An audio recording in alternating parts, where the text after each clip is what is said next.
Istana pastikan Jokowi hadiri pelantikan Prabowo Gibran. Pimpinan DPR terima audiensi Asosiasi Motor Listrik Indonesia. Penipu jasa WO puluhan calon pengantin lapor ke polisi. Rehan Lisa menangi laga pertama di Arctic Open 2024.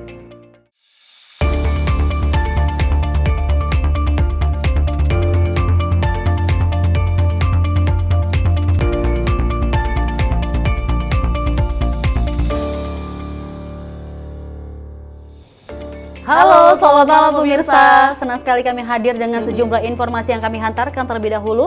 Di mana kalau kita melihat memang Tiara dan juga pemirsa 11 hari lagi atau seminggu lebih lagi ini kita akan melihat bahwa pergantian presiden ini akan segera dilakukan. Dan lagi-lagi istana memberikan statement pastikan Jokowi hadir di pelantikan Prabowo Gibran nantinya. Betul, kita akan melihat nanti proses pelantikan yang akan berlangsung pada 20 Oktober 2024. Selain itu yang menjadi sorotan adalah pimpinan DPR yang menerima audiensi Asosiasi Motor Listrik, di mana tentunya berharap pemerintah kedepannya akan mengeluarkan kebijakan untuk mendukung pasar global, Dewi. Benar sekali. Dan juga ada informasi terkait dengan peristiwa ya di mana ini lapor ke polisi rame-rame akibat penipuan dari WO. Wah, dan itu merupakan pengantar dari informasi yang akan kami sampaikan bersama saya Dewi Madik. Dan saya Tiara Dianti, inilah Menyapa Malam selengkapnya.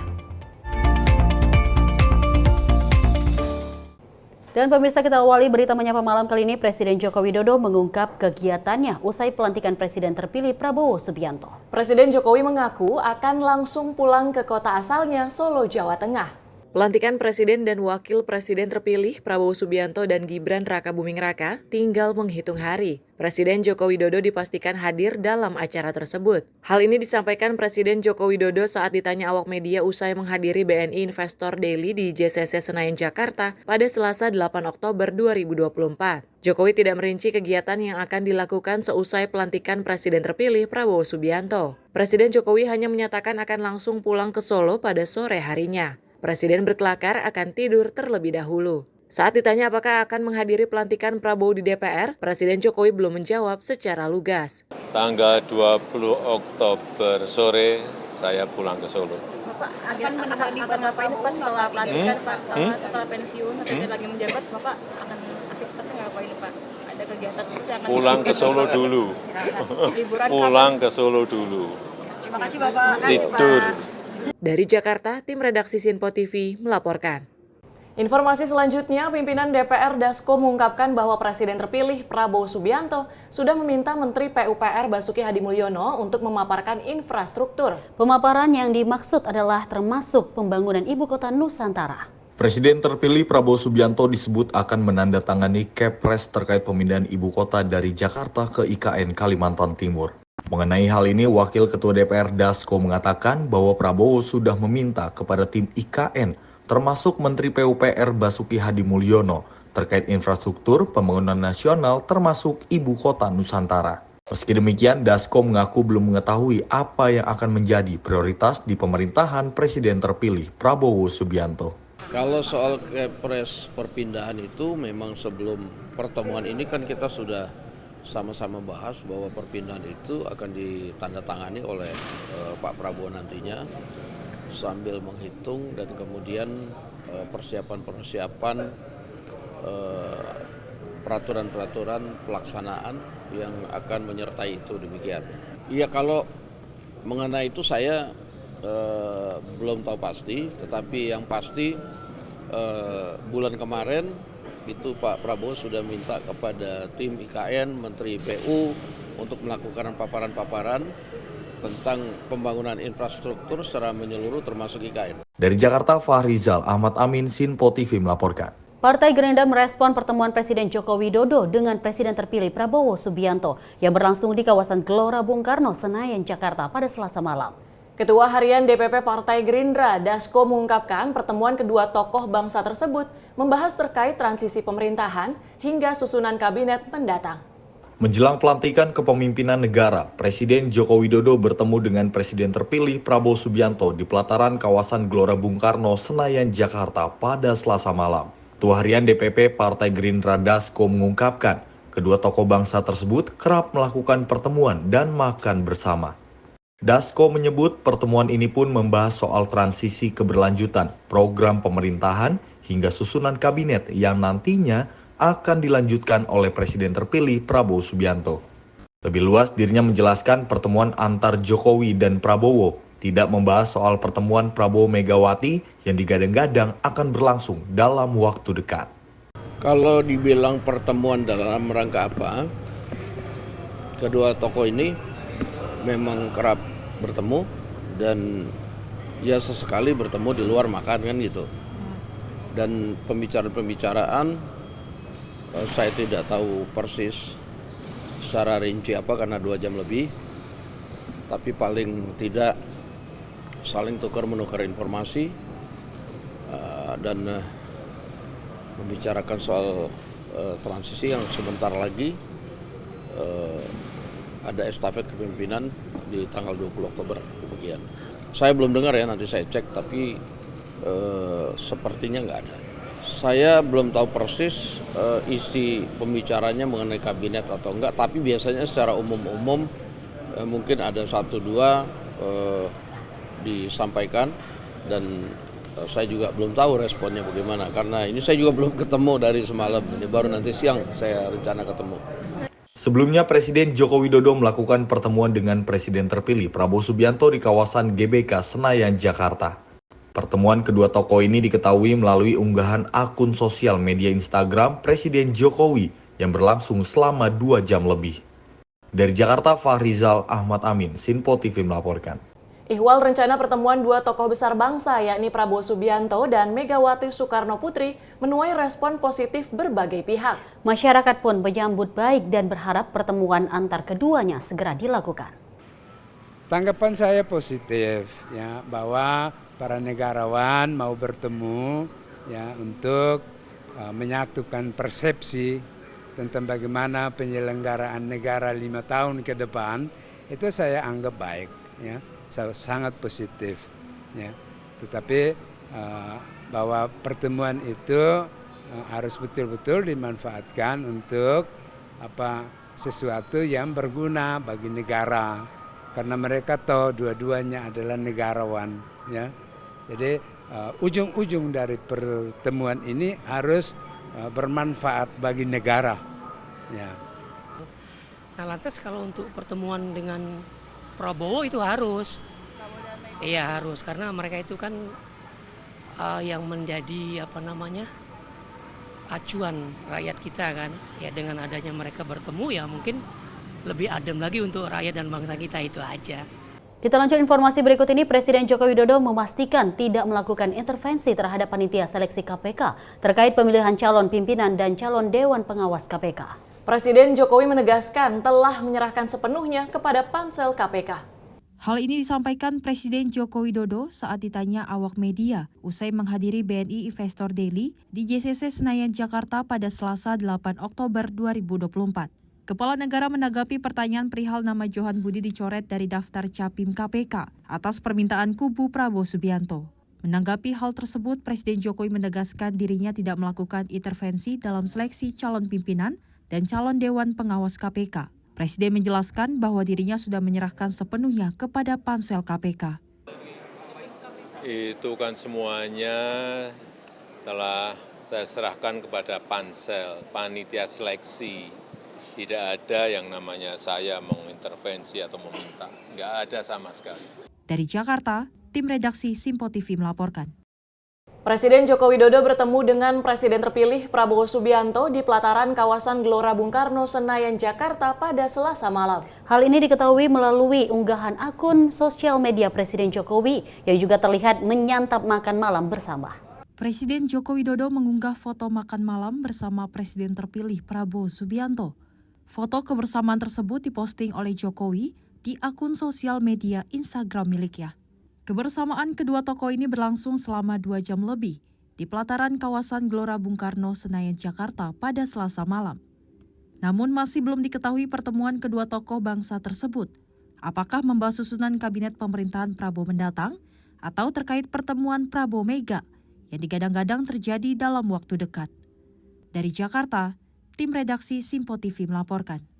Kita lanjut dengan informasi Menteri Sekretaris Negara Pratikno mengungkapkan bahwa Presiden Joko Widodo akan menghadiri pelantikan Prabowo Gibran pada 20 Oktober mendatang. Pratikno menyatakan bahwa Presiden Jokowi memang telah mengonfirmasi kehadirannya sejak awal.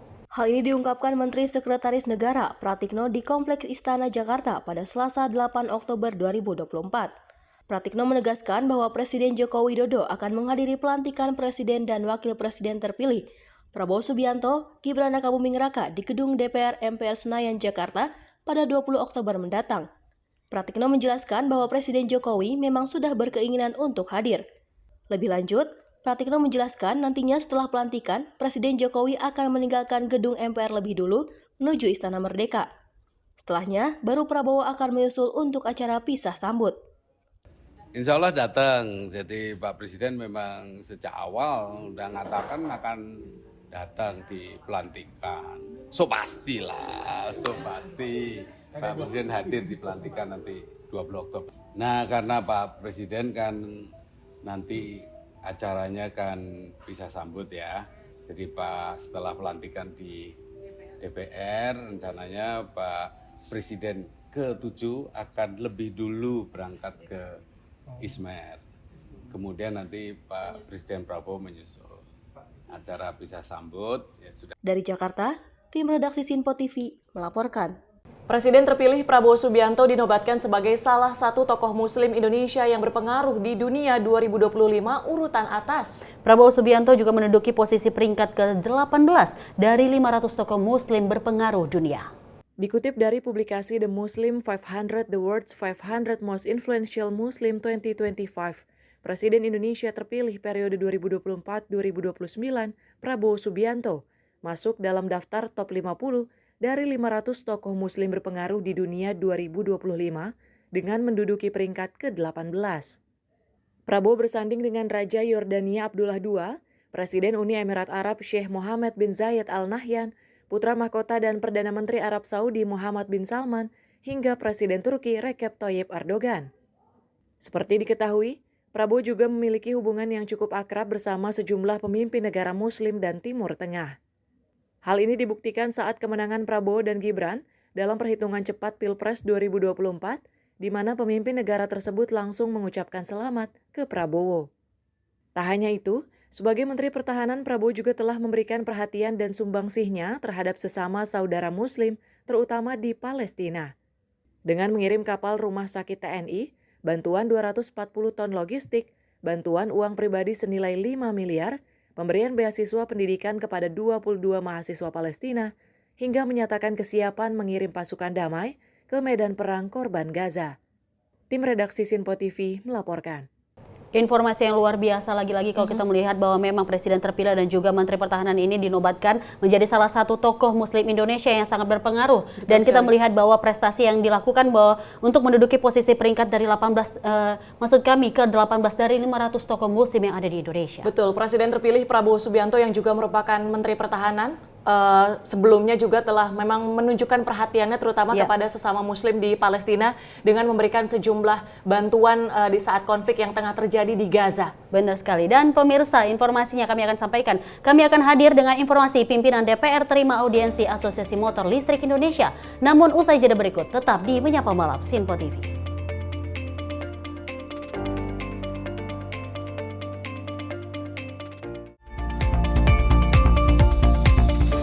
Pemirsa Sinpo TV kembali hadir menemani Anda dengan berbagai informasi yang telah kami rangkum dalam sepekan. Sajian lengkap informasi sepekan kami hadirkan untuk Anda. Badan Legislasi DPR menemui masa unjuk rasa di depan gedung DPR RI Senayan, Jakarta. Menemani akhir pekan Anda bersama keluarga dengan rangkuman berita menyeluruh dalam Sinpo Sepekan setiap minggu pukul 6 pagi hanya di Sinpo TV. Halo, selamat malam pemirsa. Senang sekali rasanya kami mengisi ruang informasi Anda. Akhiri aktivitas Anda dengan rangkuman perkembangan peristiwa yang terjadi sepanjang hari. Sebelumnya kita saksikan ada sekitar 3.000 tamu undangan, sementara di Ibu Kota Nusantara ini ada sekitar 2.000 tamu undangan. Rangkaian informasi nasional dan mancanegara dirangkum sebagai penutup hari dalam Menyapa Malam.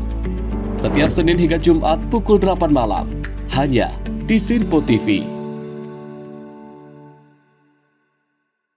Halo, selamat pagi pemirsa Simpo TV. Selamat pagi Andi. Selamat pagi, Fen. Beragam informasi terbaru hadir menemani Anda sebelum memulai hari. Itu memang dari Menteri Perhubungan juga mendukung, Betul. dari Menteri Keuangan juga mendukung, dan kita sebagai masyarakat pun juga Harus mendukung. Mengangkat isu yang tengah menjadi pembicaraan paling hangat. Semarakan pagi Anda bersama Menyapa Pagi. Setiap Senin hingga Jumat pukul 6 pagi. Hanya di Sinpo TV. Halo pemirsa, kami kembali hadir dengan sejumlah informasi yang kami himpun dari berbagai penjuru dunia. Rangkaian informasi yang membuat akhir pekan Anda begitu bermakna. Sebuah kelompok di Afrika Selatan memberikan layanan pertunjukan film dengan tenaga surya. Berita yang menjadi sorotan media dari dalam dan luar negeri. Kami hadirkan untuk menemani pekan Anda dalam Sinpo Dunia Sepekan. Sabtu dan Minggu pukul 9 pagi. Hanya di Sinpo TV. Kami hadir dengan rangkaian informasi dari berbagai penjuru dunia. Topik dan isu yang tengah menjadi sorotan mancanegara dikemas dengan lengkap untuk Anda.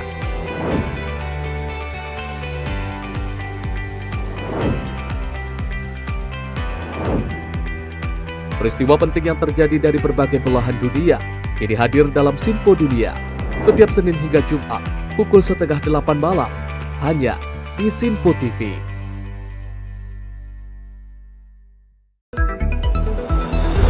Jadilah yang pertama mengetahui perkembangan terkini seputar informasi dari lembaga parlemen. Punya data nasional, tidak ada satupun backup berarti kan? Tiba-tiba ada putusan yang nggak masuk akal dan seperti ini gitu. Kita biarkan rekomendasi kepada KPK, periksa! Kami hadirkan informasi paling akurat untuk mengawal setiap informasi dalam rapat komisi dan paripurna. Tentunya bersama saya Andi Rezaldi yang telah kami rangkum dalam program Sinpo Parlemen. Saya Arif Rifani. Saksikan Sinpo Parlemen setiap Sabtu pukul 6 pagi hanya di Sinpo TV.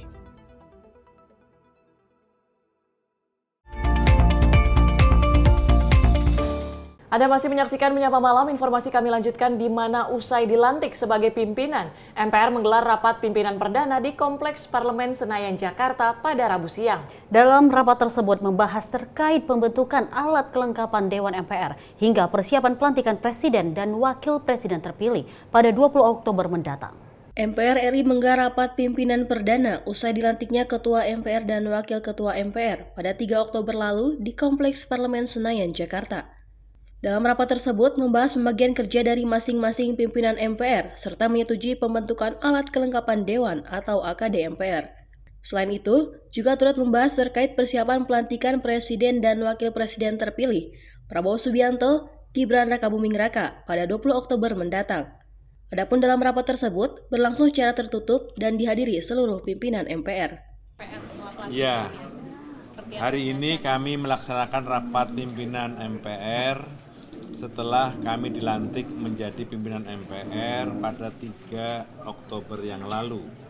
Ini adalah rapat perdana pimpinan MPR dan alhamdulillah rapat berjalan dengan baik, penuh kekeluargaan dan cukup produktif. Rapat membicarakan tentang pembagian kerja dari masing-masing pimpinan MPR, para wakil ketua pimpinan MPR membagi tugas dan koordinasi dari masing-masing bidang.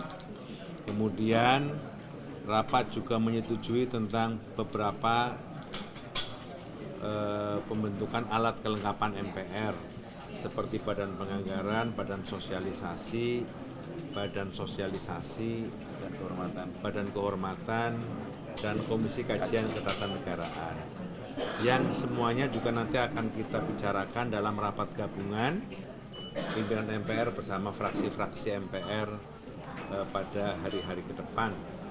Rapat juga membicarakan tentang persiapan pelantikan Presiden yang rencananya akan dilakukan pada tanggal 20 Oktober hari Minggu.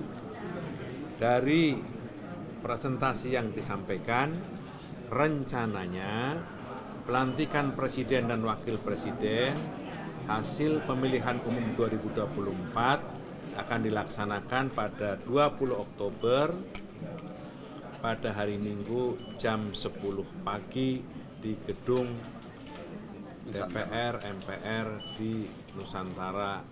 Dari Jakarta, Fahrizal, Ahmad Amin, Sinpo TV melaporkan. Pelantikan Presiden dan Wakil Presiden terpilih akan digelar pada 20 Oktober mendatang di Kompleks Parlemen Senayan, Jakarta. Pimpinan MPR memastikan akan mengundang para kepala negara dan para paslon yang bertarung Pilpres lalu. Pelantikan Presiden dan Wakil Presiden terpilih kian semakin dekat. Pelantikan ini pun nantinya akan berlangsung di Gedung Parlemen Senayan, Jakarta pada 20 Oktober mendatang. Ketua MPR Ahmad Muzani mengungkapkan bahwa pelantikan Presiden dan Wakil Presiden terpilih akan mengundang seluruh Presiden dan Wakil Presiden serta sejumlah kepala-kepala negara sahabat. Tidak hanya itu saja, Muzani juga menyebut akan mengundang Anies Baswedan, Muhaimin Iskandar, Ganjar Pranowo, Mahfud MD yang merupakan rival Prabowo Gibran pada saat kontestasi Pilpres lalu.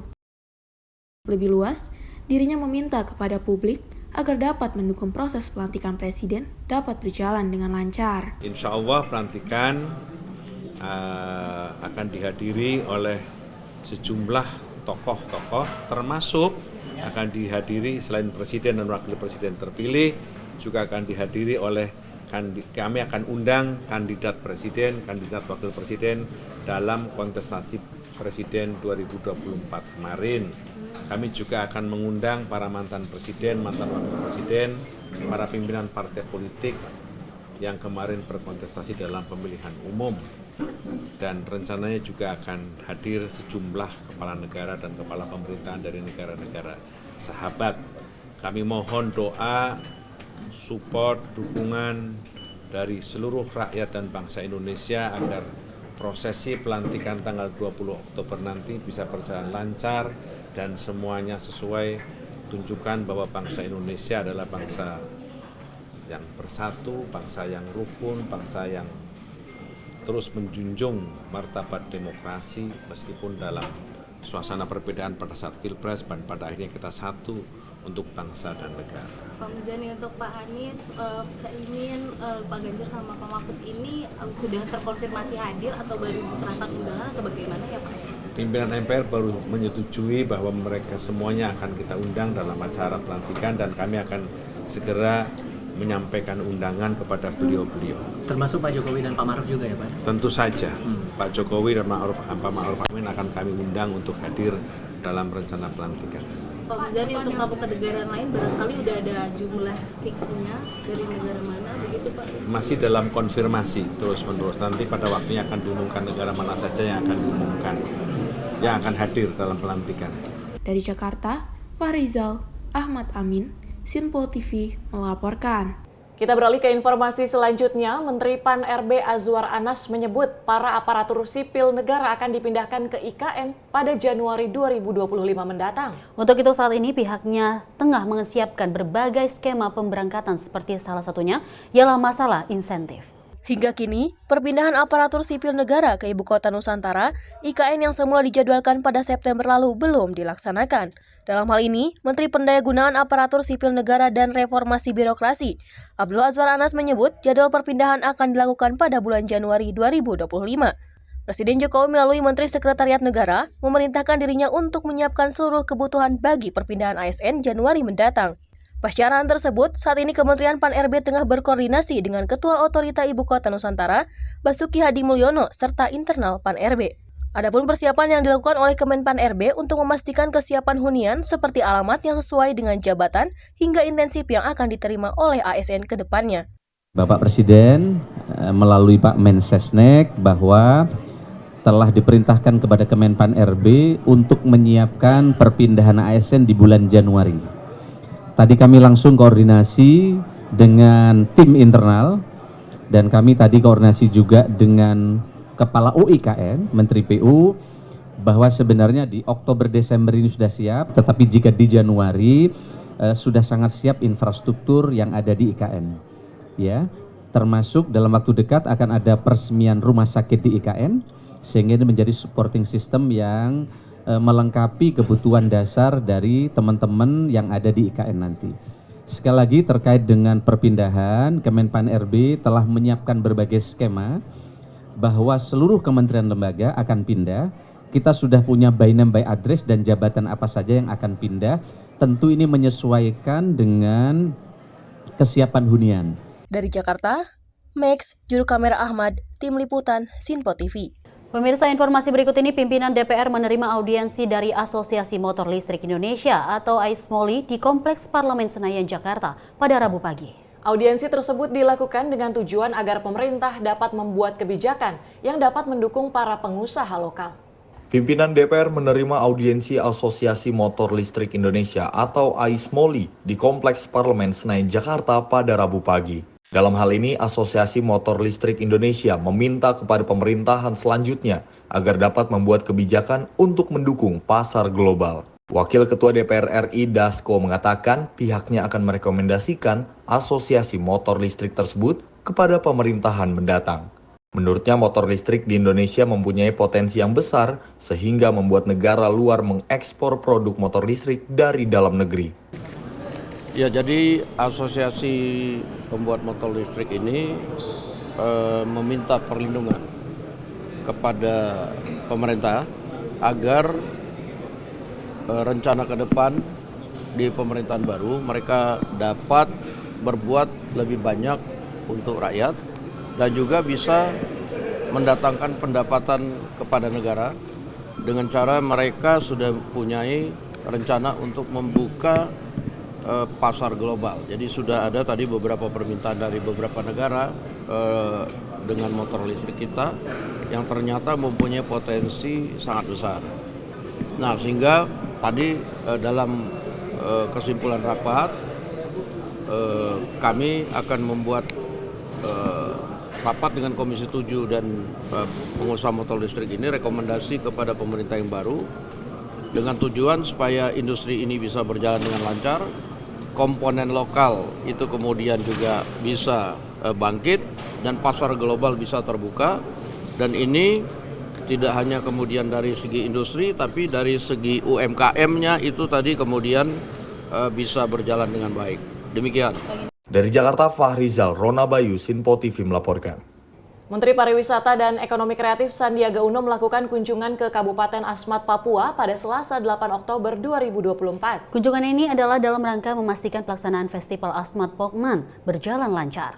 Menteri Pariwisata dan Ekonomi Kreatif Sandiaga Uno menjelaskan bahwa program Karisma Event Nusantara bertujuan untuk menghidupkan ekonomi dari sektor budaya dan pariwisata dengan menghadirkan kegiatan-kegiatan daerah yang berkualitas. Hal itu dijelaskan Menparekraf melalui akun Instagramnya saat berkunjung ke Kabupaten Asmat, Papua. Saat tiba di Papua, mantan Wakil Gubernur DKI Jakarta itu mengungkapkan kekagumannya terhadap keindahan alam dan keramahan masyarakat setempat. Festival Asmat Pokman ini setiap tahun dilaksanakan dalam rangka menarik wisatawan dan juga mengenalkan budaya suku Asmat kepada masyarakat luas. Selain itu, Uskup Agats Aloysius mengatakan selama 37 tahun, pagelaran pesta budaya belum pernah dihadiri oleh seorang menteri ataupun pejabat setingkat menteri. Hal ini merupakan kali pertama bagi mereka. Tim redaksi Sinpo TV melaporkan. Kita beralih dengan informasi Menteri Pemberdayaan Perempuan dan Perlindungan Anak Bintang Puspayoga ini membuka peluang bagi anak penyandang disabilitas untuk melakukan aktivitas positif. Hal itu sebagai wujud tanggung jawab perlindungan dan penghargaan atas keberadaan penyandang disabilitas. Menteri Pemberdayaan Perempuan dan Perlindungan Anak Bintang Puspayoga menyampaikan pentingnya memanfaatkan waktu luang bagi anak, khususnya anak disabilitas, dalam melakukan aktivitas yang positif. Pemanfaatan waktu luang melalui berkomunitas, berdiskusi, dan berkarya bukan hanya akan memberi dampak positif bagi anak, namun juga membawa manfaat dalam mewujudkan pembangunan yang inklusif. Pada kesempatan tersebut, Menteri PPA melaksanakan dialog dengan 15 perwakilan anak penyandang disabilitas dari berbagai kota, kabupaten di Indonesia. Ia mendorong anak-anak disabilitas untuk dapat aktif berpartisipasi, mengisi waktu luang dengan bergabung dengan komunitas seperti Forum Anak. Maka dari itu, Bintang terus memberikan semangat kepada para anak-anak disabilitas untuk tidak lelah membangun kemandirian dalam menjalankan kehidupannya. Bagaimanapun juga teman-teman disabilitas adalah teman mereka yang punya kesempatan dan peluang yang sama. Nanti lebih intens, mereka bisa bicarakan karena hari ini akan ketemu dengan Forum Anak, nanti Forum Anaklah yang menjawab semuanya. Yang pada intinya pintu sangat terbuka sama mereka, tidak akan ada diskriminasi terhadap mereka. Forum Anak akan sangat senang kalau anak-anak kelompok disabilitas mau bergabung menjadi forum anak baik itu di daerah maupun di nasional. Sangat terbuka dan sangat senang sekali kalau anak-anak disabilitas mau bergabung di forum anak baik di daerah maupun tingkat. Tim redaksi Sinpo TV melaporkan. Kementerian Pemberdayaan Perempuan dan Perlindungan Anak mengapresiasi hadirnya program kelas perempuan STIE Satya Dharma. Dan juga melalui program ini, perempuan diharapkan dapat menjadi agen perubahan, baik dalam keluarga maupun masyarakat. Menteri Pemberdayaan Perempuan dan Perlindungan Anak, Bintang Puspayoga, mendukung pendidikan bagi perempuan melalui dibukanya program kelas perempuan di Sekolah Tinggi Ilmu Ekonomi STIE Satya Dharma yang berfokus pada kewirausahaan berwawasan lingkungan. Bintang menyampaikan pendidikan kewirausahaan yang inklusif dapat menjadi sarana meningkatkan kemandirian perempuan untuk dapat berkontribusi di bidang ekonomi. Dengan ini, program kelas perempuan diharapkan dapat menjadi contoh bagi institusi pendidikan lain agar dapat ikut serta mendukung kesetaraan gender. Hal ini dapat melahirkan perempuan yang mandiri dan berkontribusi dalam pembangunan. Terima kasih yang setulus-tulusnya ya, Sekolah Tinggi Ilmu Ekonomi Satya Dharma ini sudah menginisiasi kelas perempuan. Nah, mudah-mudahan kita harapkan ini menjadi inspirasi bagi sekolah tinggi yang lainnya. Karena kalau kita bicara masalah menyelesaikan isu perempuan yang sangat kompleks dan multisektoral ini, tidak hanya bisa ditangani oleh pemerintah sendiri. Apakah pemerintah pusat dengan pemerintah daerah, ini dibutuhkan kehadiran kita bersama bergotong royong untuk memberikan kepentingan yang terbaik kepada perempuan, khususnya bagi perempuan-perempuan rentan. Apalagi sekarang ini kan dibuka kelas online untuk warga binaan yang ada di lapas. Jadinya peluang dan kesempatan itu tetap ada dalam hal memberdayakan perempuan. Makanya Tim redaksi Sinpo TV melaporkan. Berdasarkan berita sebelumnya, memang isu soal kesetaraan gender ini masih menjadi perbincangan juga di masyarakat, apalagi kalau misalnya kita kilas balik debat perdana dari Pilgub Jakarta, salah satunya membahas soal gender, di mana memang untuk peningkatan peran perempuan dalam dunia kerja dan juga pendidikan ini harus menjadi fokus pemerintah, Dewi. Benar sekali, Tiara. Lagi-lagi kalau kita melihat bahwa memang untuk pemberdayaan perempuan ini dibuka kembali untuk meresiasi hadirnya di mana program kelas perempuan STIE Satya Dharma ini dilakukan, dan melalui program ini perempuan diharapkan juga dapat melakukan sesuatu yang mungkin nihil ataupun dianggap lemah, namun ini diungkapkan kembali dan untuk meningkatkan lagi kesetaraan gender seperti apa lebih baiknya. Dan lagi-lagi kita melihat bahwa memang sosok perempuan ini di mata keluarga dan juga masyarakat ini dapat memiliki kesetaraan, dan wah, kita mengapresiasi bahwa mungkin kegiatan ini dapat menjadi pelajaran juga bagi kita semua. Dan kita akan beralih ke informasi selanjutnya, di mana Kementerian Kesehatan menggandeng Sun Healthcare dari Korea Selatan dalam membangun RSUP Prof Ngurah di Bali dengan layanan kesehatan bertaraf internasional. Kolaborasi strategis ini diharapkan dapat memperkuat posisi RSUP Prof Ngurah sebagai pelopor pariwisata medis di Indonesia. Menteri Kesehatan Budi Gunadi Sadikin meresmikan Gedung Ngurah Sun Wellness and Aesthetic Center di RSUP Prof IGNG Ngurah Denpasar, pusat pelayanan kebugaran dan kecantikan yang bekerja sama dengan Sun Healthcare International dari Korea Selatan. Dengan begitu, Menkes berharap tempat ini akan menjadi bagian dari pariwisata Bali berupa alam dan budaya serta wisata medis. Tempat tersebut menawarkan layanan wellness dan estetika berstandar internasional dengan 4 layanan unggulan, yaitu medical check-up, estetik dentistry, plastic surgery, dan derma estetik. Tak hanya itu, masyarakat Bali yang memiliki kemampuan untuk melayani wisatawan di sektor kesehatan diharapkan dapat mendorong pusat pelayanan kebugaran RSUP Prof Ngurah jadi proyek percontohan layanan kesehatan bertaraf internasional. Tim redaksi Sinpo TV melaporkan. Setelah jeda, kami akan menghadirkan informasi seputar peristiwa yang terjadi selama 24 jam terakhir. Tetap di Menyapa Malam Sinpo TV.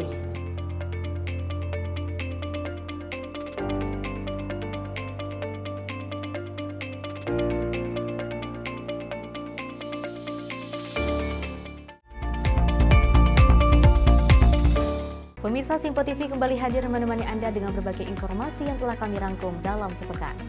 Sajian lengkap informasi sepekan kami hadirkan untuk Anda. Badan Legislasi DPR menemui masa unjuk rasa di depan gedung DPR RI Senayan, Jakarta. Menemani akhir pekan Anda bersama keluarga dengan rangkuman berita menyeluruh dalam Sinpo Sepekan setiap minggu pukul 6 pagi hanya di Sinpo TV. Halo, selamat malam pemirsa. Senang sekali rasanya kami mengisi ruang informasi Anda. Akhiri aktivitas Anda dengan rangkuman perkembangan peristiwa yang terjadi sepanjang hari. Sebelumnya kita saksikan ada sekitar 3.000 tamu undangan, sementara di Ibu Kota Nusantara ini ada sekitar 2.000 tamu undangan. Rangkaian informasi nasional dan mancanegara dirangkum sebagai penutup hari dalam Menyapa Malam. Setiap Senin hingga Jumat pukul 8 malam, hanya di Sinpo TV. Halo, selamat pagi pemirsa Sinpo TV. Selamat pagi Andi. Selamat pagi, Ves. Beragam informasi terbaru hadir menemani Anda sebelum memulai hari. Itu memang dari Menteri Perhubungan juga mendukung, Betul. dari Menteri Keuangan juga mendukung, dan kita sebagai masyarakat pun juga Harus mendukung. Mengangkat isu yang tengah menjadi pembicaraan paling hangat. Semarakan pagi Anda bersama Menyapa Pagi. Setiap Senin hingga Jumat pukul 6 pagi, hanya di Sinpo TV. Halo pemirsa, kami kembali hadir dengan sejumlah informasi yang kami himpun dari berbagai penjuru dunia. Rangkaian informasi yang membuat akhir pekan Anda begitu bermakna. Sebuah kelompok di Afrika Selatan memberikan layanan pertunjukan film dengan tenaga surya. Berita yang menjadi sorotan media dari dalam dan luar negeri, kami hadirkan untuk menemani pekan Anda dalam Sinpo Dunia Sepekan, Sabtu dan Minggu pukul 9 pagi, hanya di Sinpo TV. Kami hadir dengan rangkaian informasi dari berbagai penjuru dunia. Topik dan isu yang tengah menjadi sorotan mancanegara dikemas dengan lengkap untuk Anda.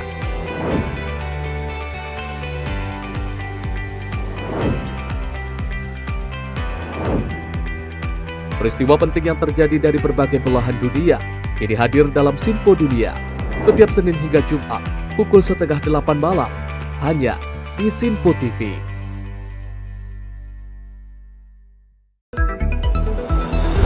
Jadilah yang pertama mengetahui perkembangan terkini seputar informasi dari lembaga parlemen. Punya data nasional, tidak ada satupun backup berarti kan? Tiba-tiba ada putusan yang nggak masuk akal dan seperti ini gitu. Kita biarkan rekomendasi kepada KPK, periksa! Kami hadirkan informasi paling akurat untuk mengawal setiap informasi dalam rapat komisi dan paripurna. Tentunya bersama saya Andi Rezaldi yang telah kami rangkum dalam program Sinpo Parlemen. Saya Arif Rifan. Saksikan Sinpo Parlemen setiap Sabtu pukul 6 pagi, hanya di Sinpo TV.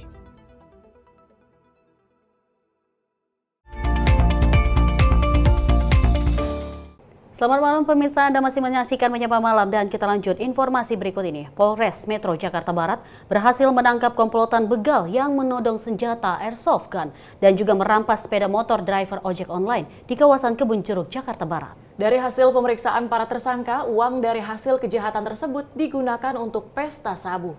Para komplotan begal yang sudah ditetapkan sebagai tersangka tak bisa berbuat banyak saat dihadirkan dalam hasil ungkap gelar perkara yang digelar di Mapolres Metro Jakarta Barat. Kelima tersangka ditangkap petugas di salah satu apartemen di kawasan Cengkareng, Jakarta Barat atas kasus pembegalan seorang driver ojek online di wilayah Kebun Jeruk, Jakarta Barat. Kapolres Metro Jakarta Barat, Kombes Pol M. Syahdudi menuturkan, kelima tersangka berhasil ditangkap pihaknya berdasarkan hasil penyelidikan atas laporan dari korban serta video rekaman CCTV yang terpasang di tempat kejadian perkara. Kasus pembegalan ini terjadi saat korban sedang menunggu orderan di depan minimarket di Jalan Panjang, Kebon Jeruk, Jumat dini hari lalu. Di saat bersamaan, datang sekelompok orang yang berjumlah 5 orang menghampiri korban. Kemudian satu orang diantaranya langsung menodongkan senjata airsoft gun ke arah korban. Selain sepeda motor, para pelaku juga merampas gawai milik korban. Dari hasil pemeriksaan para tersangka, uang dari hasil kejahatan tersebut akan mereka gunakan untuk pesta sabu. Pelapor sekaligus juga korban atas nama W beralamat di Jalan Tegal Suruh, Kelurahan Tegal Suruh, Kecamatan Seragi, Kabupaten Pekalongan, Jawa Tengah. Hari-hari tinggal di wilayah Kebun Jeruk, Jakarta Barat, di mana korban dan juga pelapor sehari-hari bekerja sebagai pengemudi ojek online. Dari kasus ini, polisi menyita barang bukti berupa sepucuk senjata airsoft gun jenis Glock 19 serta sepeda motor Matic milik korban yang belum sempat dijual oleh para pelaku. Sementara gawai korban telah mereka jual dan telah digunakan untuk membeli 1 paket sabu. Atas perbuatannya, kelima pelaku dijebloskan ke jeruji besi Polres Jakarta Barat dengan sangkaan pasal 365 KUHP tentang pencurian dengan kekerasan dengan ancaman hukuman pidana selama 12 tahun penjara. Dari Jakarta, kontributor Sinpo TV melaporkan. Suku Dinas Perhubungan Jakarta Pusat dan unsur gabungan TNI Polri melakukan operasi lintas jaya penindakan dalam bentuk penderekan. Dan juga penderekan dilakukan terhadap kendaraan yang berpangkal dan parkir di rambu larangan parkir di wilayah Tanah Abang, Jakarta Pusat. Berdasarkan video yang diunggah akun sosial media Instagram Sudinhub Jakpus, Suku Dinas Perhubungan Jakarta Pusat dan unsur gabungan TNI Polri melakukan operasi lintas jaya penindakan dalam bentuk penderekan. Penderekan dilakukan terhadap kendaraan yang berpangkal dan parkir di rambu larang parkir, sesuai ketentuan Undang-Undang Nomor 22 Tahun 2009 tentang Lalu Lintas dan Angkutan Jalan dan Perda Nomor 5 Tahun 2014 tentang Transportasi. Penindakan dalam bentuk penderekan bertujuan untuk memberikan efek jera kepada pengendara yang sengaja berpangkal atau parkir sembarangan. Dari Jakarta, tim redaksi Sinpo TV melaporkan. Kita lanjut dengan peristiwa sejumlah calon pengantin di Bekasi melaporkan dugaan penipuan wedding organizer di Kayuringin Jaya, Kota Bekasi. Korban diduga diiming-imingi diskon harga agar para korban mau membayar uang muka lebih awal. Sejumlah calon pengantin di Bekasi melaporkan dugaan penipuan WO di Kayuringin Jaya, Kota Bekasi. Korban diduga diiming-imingi diskon harga agar para korban mau membayar uang muka lebih awal. Korban telah membayar biaya namun pihak WO justru menghilang. Total ada 56 calon pengantin yang menjadi korban. 5 diantaranya membuat laporan di Polres Metro Bekasi Kota. Mereka mengalami kerugian yang bervariatif, mulai dari belasan juta hingga puluhan juta rupiah. Salah satu korban dengan korban lainnya sempat mendatangi WO Harmony Wedding yang berlokasi di Jalan Jati Raya, Kayuringin, Bekasi Selatan, Kota Bekasi. Namun saat itu tempat WO tersebut kosong dan tidak berpenghuni. Akibatnya para korban melaporkan WO tersebut ke pihak kepolisian. Tim redaksi Sinpo TV melaporkan. Tiara dan juga pemirsa, kita dapat menyaksikan bahwa ini menjadi pelajaran bagi kita semua. Jangan dengan iming-iming harga murah. Betul. Kita dapat tertipu, lagi-lagi ini merupakan sesuatu yang sangat disayangkan sekali. Ini intinya kalau kita misalnya mau mengadakan acara namun tertipu lebih tepatnya. Betul sekali. Semoga tayangan tadi bisa menjadi pembelajaran bagi masyarakat untuk lebih mengetahui lagi jasa ataupun event organizer ataupun wedding organizer yang ingin dipakai. Lebih baik lagi kalau misalnya berdasarkan hasil rekomendasi dari pihak teman ataupun keluarga yang tentunya lebih terpercaya seperti itu. Dan kita akan beralih ke informasi selanjutnya, di mana pendaki asal Semarang Naomi Daviola Steyani yang sebelumnya dilaporkan menghilang saat melakukan pendakian ke Gunung Slamet. Diketahui ia sudah hilang sejak Sabtu pagi dan juga berhasil dan diselamatkan oleh tim SAR gabungan. Tim SAR gabungan Polres Purbalingga, Basarnas, BPD, dan relawan SAR berhasil menemukan Naomi Daviola, siswi SMK asal Semarang yang hilang sejak 2 hari yang lalu saat mendaki Gunung Slamet bersama para rombongan open trip. Menurut informasi yang didapat, dilaporkan hilang oleh ketua rombongan kepada pihak Basecamp Gunung Slamet Kabupaten Probolinggo pada hari Senin. Diketahui sebab hilang karena tertinggal oleh rombongan. Naomi dibawa ke Rumah Sakit PKU Muhammadiyah Purbalingga untuk mendapatkan perawatan medis. Dia dalam kondisi lemas setelah terjebak di hutan Gunung Slamet selama 2 hari 2 malam tanpa makan dan minum. Dari Jakarta, tim liputan Sinpo TV melaporkan.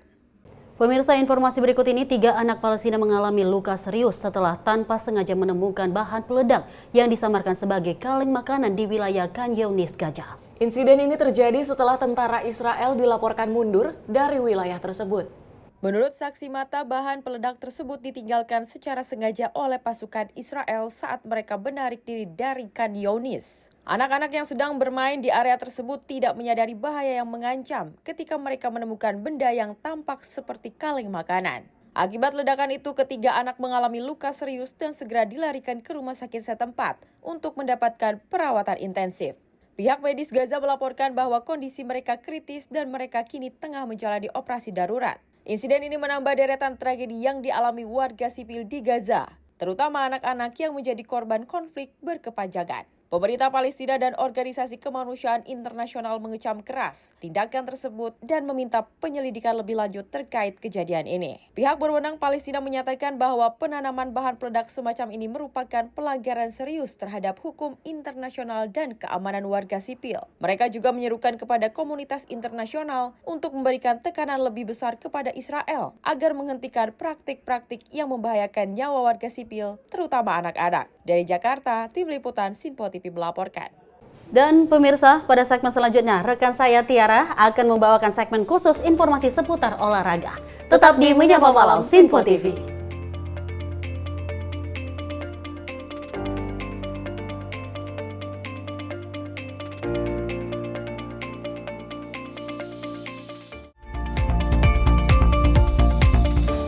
Pemirsa Sinpo TV kembali hadir menemani Anda dengan berbagai informasi yang telah kami rangkum dalam sepekan. Sajian lengkap informasi sepekan kami hadirkan untuk Anda. Badan Legislasi DPR menemui masa unjuk rasa di depan gedung DPR RI Senayan, Jakarta. Menemani akhir pekan Anda bersama keluarga dengan rangkuman berita menyeluruh dalam Sinpo Sepekan setiap minggu pukul 6 pagi hanya di Sinpo TV. Halo, selamat malam pemirsa. Senang sekali rasanya kami mengisi ruang informasi Anda. Akhiri aktivitas Anda dengan rangkuman perkembangan peristiwa yang terjadi sepanjang hari. Sebelumnya kita saksikan ada sekitar 3.000 tamu undangan, sementara di Ibu Kota Nusantara ini ada sekitar 2.000 tamu undangan. Rangkaian informasi nasional dan mancanegara dirangkum sebagai penutup hari dalam Menyapa Malam. Setiap Senin hingga Jumat pukul 8 malam, hanya di Sinpo TV. Halo, selamat pagi pemirsa Sinpo TV. Selamat pagi Andi. Selamat pagi Ves. Beragam informasi terbaru hadir menemani Anda sebelum memulai hari. Itu memang dari Menteri Perhubungan juga mendukung, Betul. dari Menteri Keuangan juga mendukung, dan kita sebagai masyarakat pun juga Harus mendukung. Mengangkat isu yang tengah menjadi pembicaraan paling hangat. Semarakan pagi Anda bersama Menyapa Pagi. Setiap Senin hingga Jumat pukul 6 pagi hanya di Sinpo TV. Halo pemirsa, kami kembali hadir dengan sejumlah informasi yang kami himpun dari berbagai penjuru dunia. Rangkaian informasi yang membuat akhir pekan Anda begitu bermakna. Sebuah kelompok di Afrika Selatan memberikan layanan pertunjukan film dengan tenaga surya. Berita yang menjadi sorotan media dari dalam dan luar negeri kami hadirkan untuk menemani pekan Anda dalam Sinpo Dunia Sepekan, Sabtu dan Minggu pukul 9 pagi, hanya di Sinpo TV. Kami hadir dengan rangkaian informasi dari berbagai penjuru dunia. Topik dan isu yang tengah menjadi sorotan mancanegara dikemas dengan lengkap untuk Anda.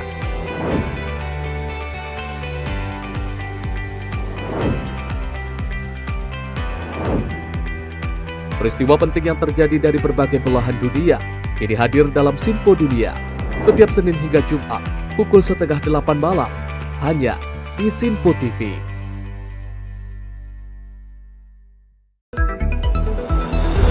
Jadilah yang pertama mengetahui perkembangan terkini seputar informasi dari lembaga parlemen. Punya data nasional, tidak ada satupun backup berarti kan?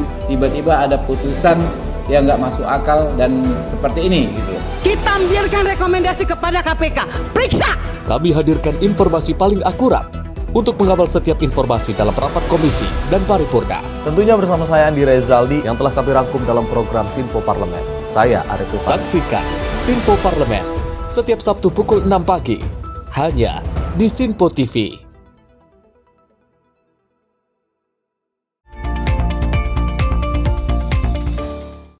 Terima kasih Anda masih menyaksikan Menyapa Malam, dan di segmen kali ini kita akan membahas informasi seputar olahraga di mana Rehan Lisa menghadapi unggulan kelima Jesper Toft Amali Magelut di Fanta Energy Arena. Rehan Lisa bekerja keras pada laga ini dengan bertarung selama 3 set sebelum akhirnya menangkan laga. Pasangan Rehan Lisa menghadapi unggulan kelima Jesper Toft dan Amali Magelut pada laga pertama Arctic Open 2024 di Fanta Energy Arena pada Rabu dini hari. Rehan Lisa harus bekerja keras pada laga pertama ini. Rehan Lisa harus bertarung selama 3 set sebelum memenangkan laga. Rehan Lisa memulai pertandingan dengan baik setelah unggul 6-1 di awal set pertama. Namun Toft dan Amali meraup 4 poin berturut-turut. Rehan Lisa memimpin 11-10 di interval set pertama. Setelah interval set pertama, Rehan Lisa mengegas dengan memenangkan set pertama dengan skor 21-13. Di set kedua, keadaan berbalik. Rehan Lisa mengalami kesulitan hingga tertinggal 9-11 dari Toph dan Amelie di set kedua. Setelah interval set kedua, kedua pasangan tersebut saling susul poin sampai skor 17-17. Namun Toph dan Amelie berhasil meraih 4 poin berturut-turut dan memenangkan set kedua dengan skor 17-21. Di set ketiga, Rehan Lisa selalu menciptakan momentum dalam unggul berturut-turut. Rehan Lisa dengan mudah mencapai match point, namun Toph Amelie mendapatkan 4 poin berturut-turut. Rehan Lisa akhirnya menutup set ketiga dengan meraih kemenangan dengan skor 21-14. Selanjutnya, Rehan Lisa dijadwalkan menghadapi ganda campuran Denmark lainnya, yakni Rasmus Asp. Selanjutnya, Rehan Lisa dijadwalkan menghadapi ganda campuran Denmark lainnya, yakni Rasmus Esperen dan Amelia Sally Kuduks dari Jakarta. Rangga, Sinpo TV melaporkan. Tim nasional Timor Leste membuka peluang lolos pada putaran final Piala AFF 2024. Kemenangan ini sendiri menjadi keuntungan bagi Timor Leste yang harus menjalani laga kandangnya jauh dari rumah. Gali Freitas berhasil membawa Timor Leste mengalahkan Brunei Darussalam pada leg pertama play-off Piala AFF 2024. Adapun hasil play-off Piala AFF 2024 antara Brunei Darussalam versus Timor Leste yang digelar di Stadion Hassanal Bolkiah berakhir dengan skor 0-1. Adapun hasil play-off Piala AFF 2024 antara Brunei Darussalam dan Timor Leste yang digelar di Stadion Hassanal Bolkiah berakhir dengan skor 0-1 untuk kemenangan tim tamu. Satu-satunya gol pada laga ini diciptakan oleh pemain PSIS Semarang, Paulo Gali Freitas. Bintang Timor Leste itu mencetak gol ketika laga memasuki menit 47. Keuntungan ini sendiri menjadi keuntungan bagi Timor Leste. Pada leg kedua, play-off kedua, tim akan bertemu laga di Stadion Konburi, Bang Plaseoi, Thailand pada Selasa 15 Oktober 2024. Timor Leste cukup mengincar hasil imbang saat di leg kedua nanti. Jika terwujud, maka Timnas Timor Leste berhak mengikuti ajang Piala AFF 2024. Dari Jakarta, Nabila, tim redaksi Sinpo TV, melaporkan. Tunggal putri Indonesia Gregoria Mariska Tunjung berhasil melewati lawan pertamanya di Arctic Open 2024. Gregoria melaju ke 16 besar Arctic Open 2024 setelah menumbangkan wakil Denmark, Line Sarsfield. Tampil di hari pertama turnamen BWF Super 500 yang dimulai sejak Selasa 9 Oktober.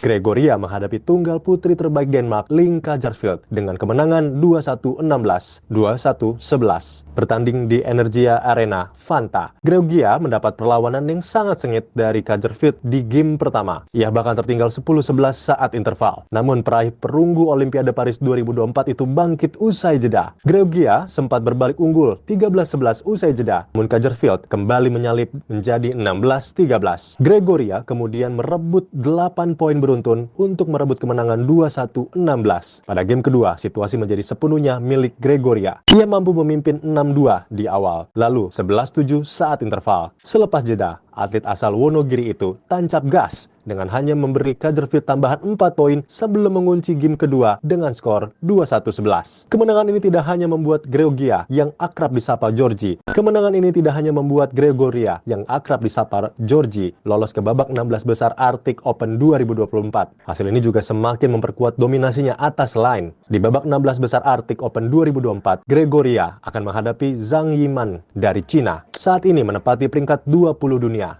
Gregoria memiliki catatan positif dengan unggul 2-1 dari 3 pertemuan mereka sebelumnya. Meski demikian, Gregoria tetap harus berhati-hati karena 2 pertandingan terakhir melawan Zhang selalu berlangsung ketat dan harus diselesaikan dalam 3 game. Dari Jakarta, Sasih Kirana, Sinpo TV melaporkan.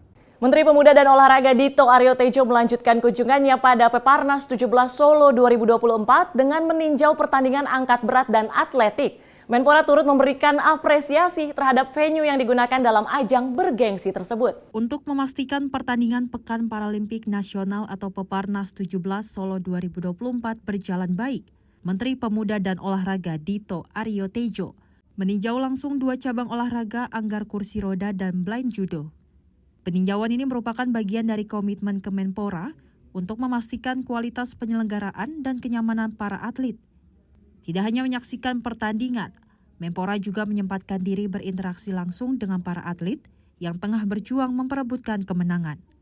Maka dari itu Kemenpora akan terus melakukan pengecekan terhadap seluruh cabang olahraga di Peparnas 17 untuk memastikan semua aspek penyelenggaraan berjalan dengan baik.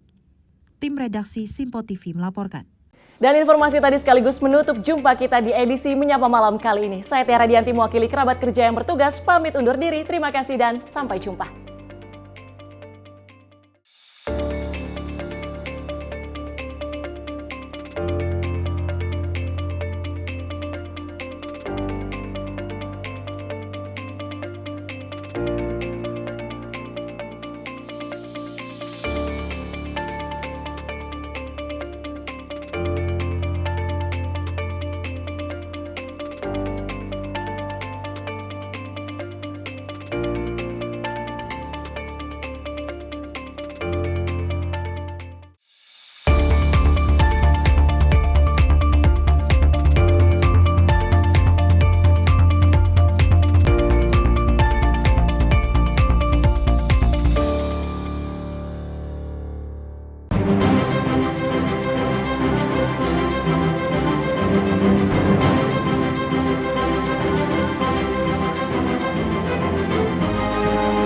Simpo TV, News, Sport, Entertainment.